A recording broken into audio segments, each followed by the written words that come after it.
Hey guys, I'm Hannah. Today I'm going to do a really short video on how to make homemade macarons. Not to be confused with those little coconut balls that are covered in chocolatey goodness. These are French macarons. They're like little cookies and they look like pretty patties. I've been making these for a couple years actually. So this is the recipe that I always follow when I make them. Let's get to the video. You're going to start with a bowl and a sifter. Then you're going to take a cup of powdered sugar, go ahead and sift that, and then 3/4 cup of almond flour. Next we're going to take 2 room temperature eggs, a stand mixer bowl, and a place to put the egg yolks in because we're going to separate the egg whites and the egg yolks. We're not going to actually use the yolks, so you can just set them aside. We just need the egg whites for now. Now go ahead and take your egg whites, put it in the stand mixer, and beat it on high until it becomes foamy like this. Add in either a squeeze of lemon juice or a pinch of cream of tartar to maximize the fluffiness, and keep on whipping on high until you get stiff peaks like this.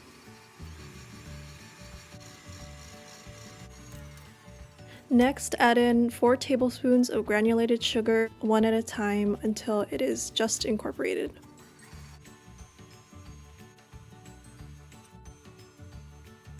When doing this step, make sure you remember to scrape the sides of the bowl with a spatula to make sure everything's thoroughly mixed. Your resulting meringue should be glossy and fluffy. Take the dry ingredients and add it to the meringue a quarter at a time. Be sure to combine the ingredients gently so that the batter will be nice and smooth.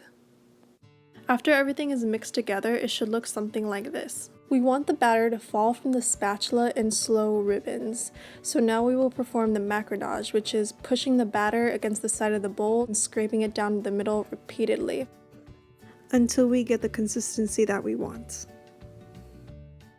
Now let's prepare the baking sheet.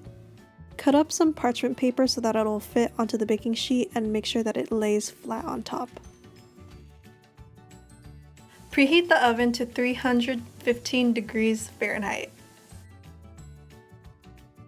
Take a mug, any mug will do. If you have a piping bag, use that, but as an alternative, I'm using a Ziploc bag because I'm ratchet. I like to use an ice cream scooper to transfer the batter over to the bag. And before I forget, this would be the best time to add some food coloring in case you want it to be a certain color. Make sure that it's a couple shades darker than the actual color you want it though. Go ahead and transfer the batter to the piping bag.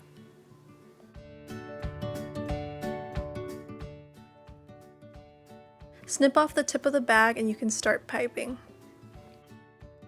You can make your cookies however big you want them to be, but I like to make mine small and I pipe them in small circular motions. Tap the baking sheet against the counter a couple of times to pop any air bubbles trapped inside of the batter.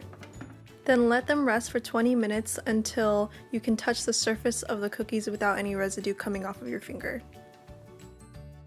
Lower the oven's temperature to 300 degrees and pop in the baking sheets.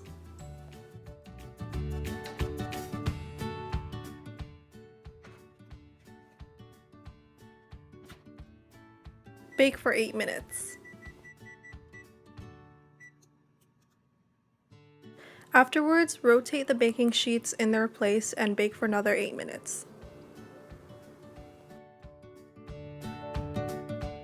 As you can see, now we have the shell portion of our macaron cookies.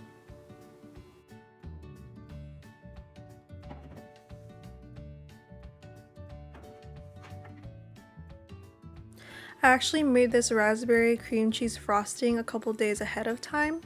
I will leave the ingredients down in the description below. I like to put the imperfect shells on the bottom and put the pretty shells on top, just so you know it looks nice. Go ahead and pipe those little bad boys.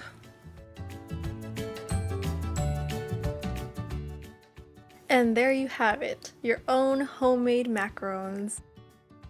I always end up eating all of them by myself, but you should probably not do that. If you're gonna give them away, I suggest putting them in a cute little box. This one's from Michael's. But yeah, please subscribe and thank you for watching.